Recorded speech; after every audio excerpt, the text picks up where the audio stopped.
Montreal versus Toronto, second leg of the Voyageurs Cup semifinals on Wednesday, 7:30 p.m. Eastern Time on Sportsnet 1 with Lee Godfrey here. Now, Lee, Montreal comes into the first leg in Toronto, gives up 2 goals, doesn't play their best lineup, but on Saturday they roll out Duvayo, Romero, Felipe, and Poponi, and really rolled all over Chicago in that 2-0 victory against the Fire. Could we see a similar lineup against Montreal in the second leg? It's going to be tough to see, and really it's going to be how serious does Scallybomb take this tournament, because certainly being down by 2 goals, you would think that you'd have to see these guys to come out and play a real game. Now, obviously the fans aren't happy with the fact of the lineup that they did put out in Toronto, and they are actually lucky to only be down 2-0, because it could have easily been 3. Andrew Wiedemann had a fantastic opportunity that he probably should have finished. So you would think that they have to come out and score goals, and for the fans, they do want to see guys like Marco Duvayo up there to try to get them back into this. And just, I think, for the fact that they have never won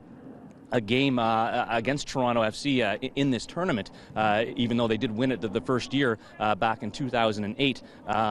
You just have to be a little more credible, and the fans are so upset. I was shocked to see the signs and the protesting. So I would hope that they do play more of their first team as far as a competitive standpoint, but you never know, because certainly the coaches are probably more concerned about MLS Cup playoffs than they are than the Voyageurs Cup.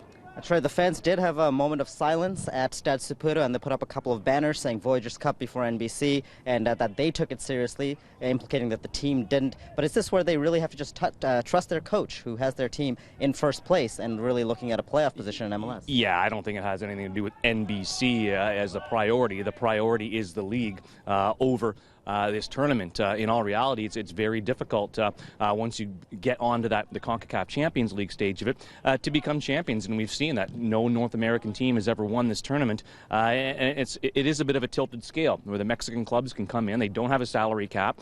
They are paying their players a lot more money, and it's a lot more games that some of these teams have to play. That their focus obviously is, after a pretty good first season, to try to get to MLS Cup playoffs. Watch the preview show for this match on Gold TV Canada. Go to torontofc.ca and look for the schedule there. The match once more, Wednesday night, 7:30 p.m. Eastern Time on Sportsnet 1. On Twitter, use the hashtag TFCLive to join the conversation and our tweet of the match contest. For Lee Godfrey, I'm Asif Hossain. We'll see you soon.